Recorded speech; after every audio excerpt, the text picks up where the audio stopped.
You probably have asked yourself this question: when am I going to get my breakthrough? Like, when is it going to come? When am I going to get that idea, that business idea that scales my business to multiple figures?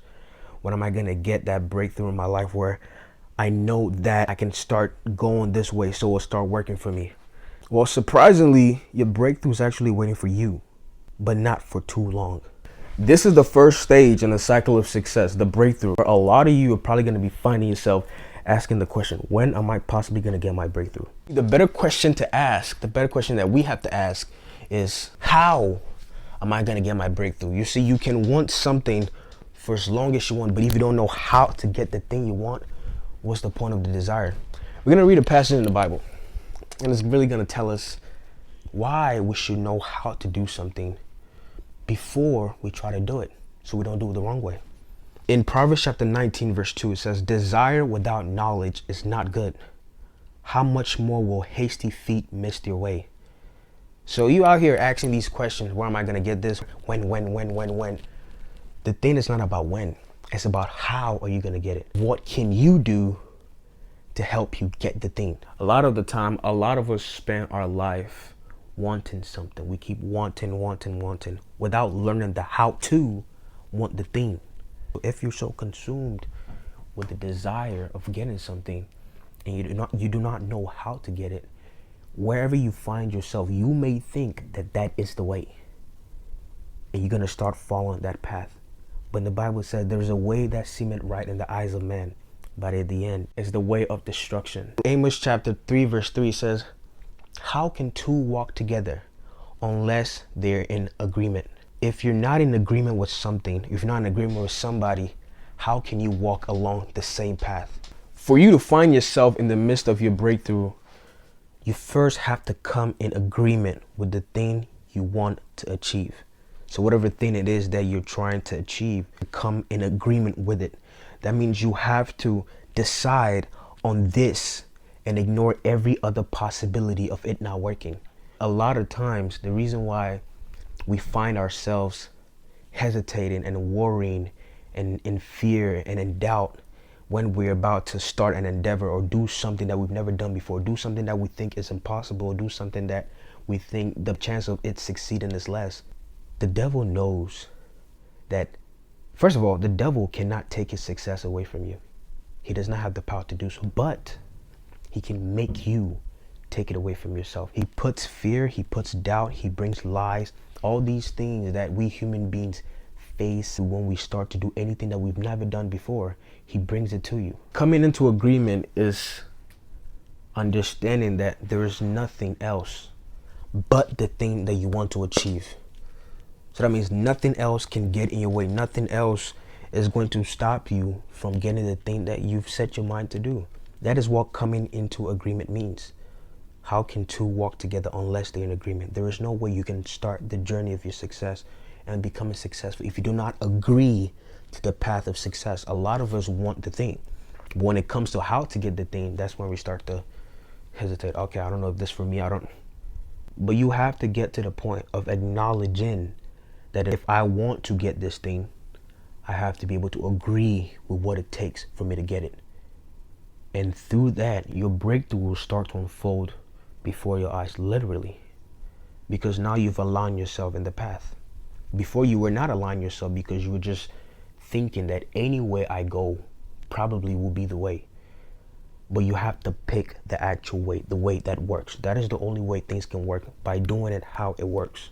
A lot of us spend the beginning parts of our successful journey, a journey to become successful, hesitating.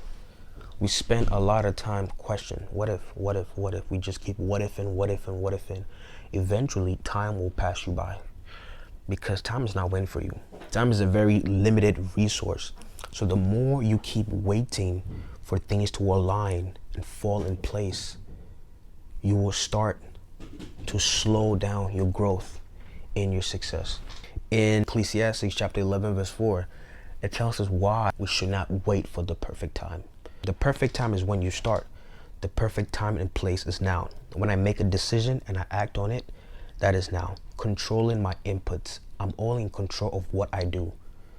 If I'm so concerned about the outcome, which is going to come from what I do, then I'm always going to be caught up waiting for every single degree to align.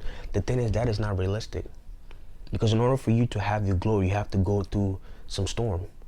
And through that is when you have to just plant, just go right away. Do not wait for the perfect time. It says, whoever watches the wind will not plant. Whoever looks at the clouds will not reap. It's like waiting for all the dots to align. For you to be like, okay, now this is here, this is here, this is here. I got everything in place. Now let me do it. You see, as long as you keep waiting for that let me do it time, it will never come. Because the time is now. And your breakthrough, like I said in the beginning, is waiting for you, but it will not wait for so long. Being aware of God and his truth concerning your life is how you be able to overcome all these things that you face in order for you to get your breakthrough. Because like I said, your breakthrough is waiting for you. But in order for it to come to you, you have to come into agreement. You have to allow it. You have to permit it to come in. Your breakthrough cannot come without permission. And your permission is acknowledgement and awareness of who God is in your life, applying that to your life, and then everything starts to fall in place, where you're not being controlled by the things that happen in front of you, but you are being guided by what God has said concerning you in his word. By the way, obedience to God is not only about doing the right thing. We know that every time we hear obedience, oh, do the right thing, do the right thing. It's not to say doing the right thing, it's not something we should be aiming to do, but God is not a fixed God, okay? There's so much to him. And if we look into the word, we see that there's so much the word that we even think we know. Obedience to God, when it comes to fulfilling the purpose of your life, has a lot to do with knowing who you are in God. The devil, like I said, will throw things at you. The devil cannot take your success away, but there's one thing he knows how to do. He knows how to make you think that the success in which you're trying to achieve is not yours. But if you are obedient to what the word of God says concerning you, because he has said this is who you are, this is how your life is going to be, you prosper, I have a plan for you, a plan of good and not of evil. Everything you touch shall prosper. I will be with you through the ups and downs. If you submit to the word of God, which is truth, there is no lie in this world that can take you away from your purpose. That means when you are in the presence of your breakthrough, there is nothing that will literally tear you away from it. And if you submit to the truth of God concerning your life, if you come into agreement with the thing that you want to achieve, your breakthrough will most definitely come to you.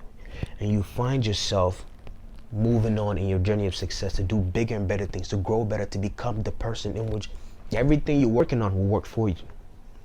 Remember, do not live a life by default, while you can always live one by design.